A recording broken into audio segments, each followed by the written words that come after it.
今天我们来说一门功夫啊，从古至今它都有流传下来的，是什么呢？就是铁砂掌，或者说是大力金刚掌、二指禅这类的功夫。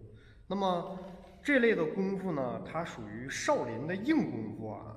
我们总可以看到这个劈石断砖呀，属于过去怎么讲13太保横练这样的功夫。那么古代这个拳谱有言啊，怎么说呢？腿打7分，手打3，拳仗2掌不机关。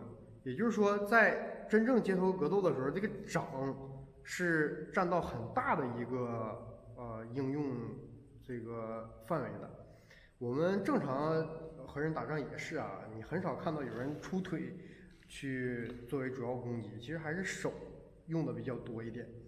那么，这个掌法就在实战之中占了非常大的一个分量。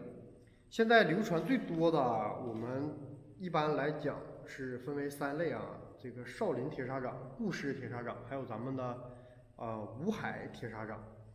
我们来说少林铁砂掌啊，这个是少林寺72绝技之一，特点就是呢，内外结合。把掌上的功夫呢练得坚硬如铁，然后呢运用少林这个独有的这个内功去二者合一。练习的这个讲究方法呢，就是内外结合来提升打击力量。我们可以看到很多这个少林的二指禅啊，用2个指头做这个倒立俯卧撑呀，去戳断这个石板啊。那么这个手的这个位置啊，都起了厚厚的一个茧子，不像我们普通人在这儿。二指禅的呢，在这个位置起了很多的茧子。少林的这个铁砂掌练习久了，手掌也是啊，一般都会比正常人的手掌稍微要厚一些。顾氏铁砂掌这个代表人物就是近代的武术大师顾汝章，他是这个江苏人啊。从小呢就家庭贫困，然后跟随父亲，他父亲叫顾立之，一直练武术，也是从小就是这个怎么讲骨骼惊奇，然后从小就能表现出非常惊人的武术天赋啊。据说他15岁的时候就能够把他父亲的这个很多武术都能练得特别熟练，然后中间呢他又拜过山东武士，有个叫严运齐的来学习武术。这个时候呢，据说18般武艺基本上都能很精通了。然后呢，铁砂掌也就是他的可以说是一技之长，或者是比较擅长的一个功夫了。相传啊，这个顾汝章在鼎盛时期功夫大成的时候，这个一掌可以拍死1匹马。但是啊，这个就是谣传。据说是怎么回事呢？1931年，这个外国人洋人在广州街头进行表演，然后呢，顾汝章和他的徒弟也去看热闹了。其中呢，有个洋人就牵出来了一个高头大马，然后特别嚣张，耀武扬威，说你们啊，在座的中国人，没有人能驯得服得了我这匹烈马。如果有人能把我这个马成功的驯服，我就给他200两白银。但是啊，你们在试我马之前，你必须得跟我签个生死状。你要是被我的马踩死了或者踩伤了，我是绝对不负责任的。说完之后就哈哈大笑啊，就是一种瞧不起在座的中国人的一个状态。然后这个顾汝章徒弟听完肯定就不乐意了，说我必须得上前试试去。洋人一看这是有人来送死啊，也是挺高兴，但是他一下就看到了旁边的这个顾汝章，一看跟他来的这人肯定不好惹。当时顾汝章啊，在当地的这个社会名气、社会地位还是很有影响力的，所以呢，他顾及这个顾汝章的威名，就马上赔礼道歉，把这个比赛给取消了。因为他也怕真有人驯服了，这个钱就给人家了。所以没有这个一掌把马拍死的这个故事啊，就是后来人们以讹传讹，慢慢的就变成了顾汝章一掌就把这个马给拍死了。呃，还有一个是叫吴海铁砂掌，这个呢是近代才开始流行的。2010年，这个中国武术协会会员黄林海先生他创建而成的。这个他是多项这个吉尼斯纪录的保持者啊，也多次参加这个各种电视节目、综艺节目。黄林海先生呢，他是集众家铁砂掌之长，最后呢展示出了自己铁砂掌的这个风格。据说呀，这个黄先生练功非常刻苦，每天都要练习很久。从未间断，刮风下雨啊，感冒发烧啊，基本上都不会耽误他去练功。从开始的打这个黄豆沙袋，到最后打这个铁砂，然后慢慢的呢就练就成了自己的这个铁砂掌。他的有一项记录是什么呢？1分钟急速手劈红砖60多块，平均1秒钟不到就得劈折1块。这个大家可以自己去试一试啊，劈折1、2块，其实成年人还是比较容易的，掌握技巧。但是如果你想1分钟连续劈那么多块的话，手上如果没有功夫是绝对不行的。还有什么绝技呢？就是2指断砖，然后手劈鹅卵石等等等等，铁很多啊，都展示出了他这个非常深厚的铁砂掌功力。央视7套吧，那个乡村大世界，央视10走进科学，还有央视1的吉尼斯中国之夜等等等等，这些节目他都曾经去表演过。所以啊，这个在过去，如果说你这个会铁砂掌这种功夫的话，那么去行走江湖一定是所向披靡的。但是如果现在来讲，会铁砂掌功夫可以作为街头实战来保护自己吗？在网上呢，我们经常可以看到这样的视频啊，就是表演者拿着红砖，然后寸劲啊，或者是挥掌啊，把这个砖给拍的2半，或者是拍成这个好几半。即便是非常坚硬的铁，当当几下也能把这个铁呢拍的这个弯掉了，足见这个功力之足啊。那么这种铁砂掌一般练的人，他要经过很长一段时间去增加手上的这个功夫啊。而且呢，不知道大家了不了解啊，铁砂掌在练完之后是要用药水去泡手的，保证这个手呢，这个可以第2天继续去练习。有很多中药啊，这个3七呀、什么狼毒啊等等等等。那么所以这个掌法想练成也是很有难度的。我们在这个吉尼斯纪录或者一些其他的综艺节目中呢，看到有人用铁砂掌，比如说那个黄林海先生去挑战打砖头，就是这种功夫。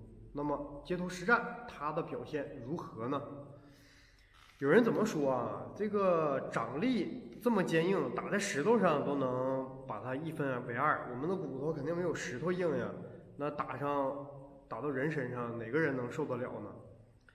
举一个简单的例子啊，不知道大家有没有在网上看过外国的这个扇耳光大赛，2个人相互站立，然后呢，准备好之后啊，一个人这个猛的去扇另一个人。一般这1巴掌下去，我看另一个人都得扇的一颤巍啊。那么这一下，如果你不倒下的话，就由第2个人去做准备，然后呢，这个1巴掌再扇回来。一般呢，这个另一个人也会给打一个踉跄，因为这种比赛呢，基本也都是同一重量级的，不可能你200斤，我100斤，你扇我一下，直接就把我扇趴下了。对吧？所以啊，大家想一想，如果咱们铁砂掌的人去参加这种比赛，我觉得肯定是能赢的，因为我们的掌力确实是比外国人的没练过的要这个强很多的。如果这一下打过去啊，他脑袋一定嗡嗡的，都有可能头破血流，这个一定是真的啊。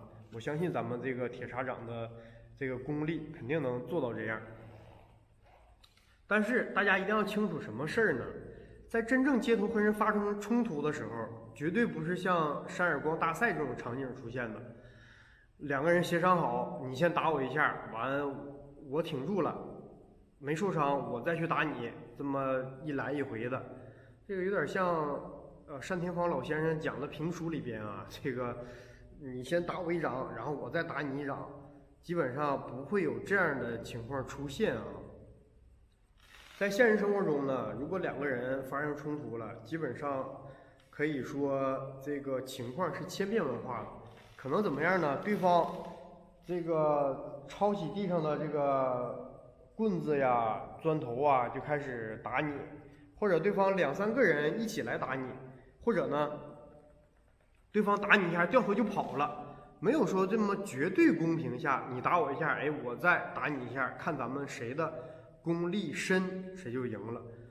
这个基本上是不会出现的，所以在真正街头格斗的时候，没有这个给我们铁砂掌这种发力运力，然后对方还是一动不动的来等你击打他的这个时间的。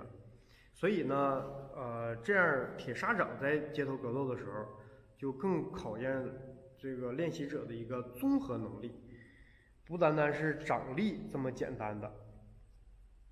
那么我们在发生街头冲突的时候，或者是擂台赛上两个人的对抗之中，决定胜负的不单是力量跟掌力啊，更多的有什么？比如说，攻击的距离、攻击的时间差，这个运动员的反应速度、体力消耗的这个情况，还有最重要的一个就是战术，这些呢才是比较重要的。这些因素，其实如果你有一项是短板的话，大家记住啊，那你就要吃大亏了。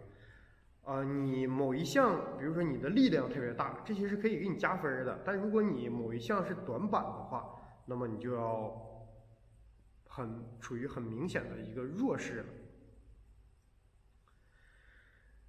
如果一个人特别有力气，但是呢他脚上功夫、腿上功夫不深、不灵活的话，那么对方假如说抓住了你这一特点，就是跟你打这个游击战。不让你打到他，等到他把你体力消耗没了，那么他再过来打你，你想谁的胜算会更大一些啊？所以啊，我们一定要知道这个综合能力是多么的重要，在这个两个人对抗之中。大家知道这个泰森和霍利菲尔德，对吧？让泰森2次失败的这个一个拳手。他其实也很厉害，但是很多人分析啊，就是他的实力是比泰森要低一些的，不足以跟泰森对抗，甚至把他打败。但为什么他赢了呢？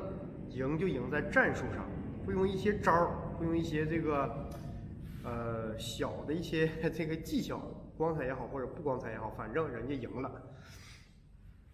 还有啊，这个李小龙的电影《猛龙过江》，最后和那个大 boss 美国的这个空手道冠军劳力士对战的时候，其实我们可以看到前一半部分李小龙是打不过这个劳力士的，被他打的这个趴下好几次。但为什么最后还是李小龙把对方给 KO 掉了呢？就是因为调整了自己的战术，让自己的一个脚下呢更轻松一些，以进为退呀，这个引进落空啊。这个截击对方的出拳呀、出腿呀，这样的方式取得了最终的胜利。所以说啊，我们如果单单是掌力惊人的话，在街头格斗之中，并不一定能占到多么强有力的一个上风。你想在街头打仗赢，耐力、力量、速度、战术哪一个都应该把它提升起来。这样的话，你的胜算才更大一些。所以，无论是街头格斗还是擂台格斗，它都是一个综合性的对抗比赛。如果单单掌力惊人、铁砂掌这种，那么是可以为你这个原有的实力加分的。但你其他的不行，你还是要吃很大亏的。那么有不同意见的朋友呢，可以在视频下方给我留言，咱们一起交流讨论。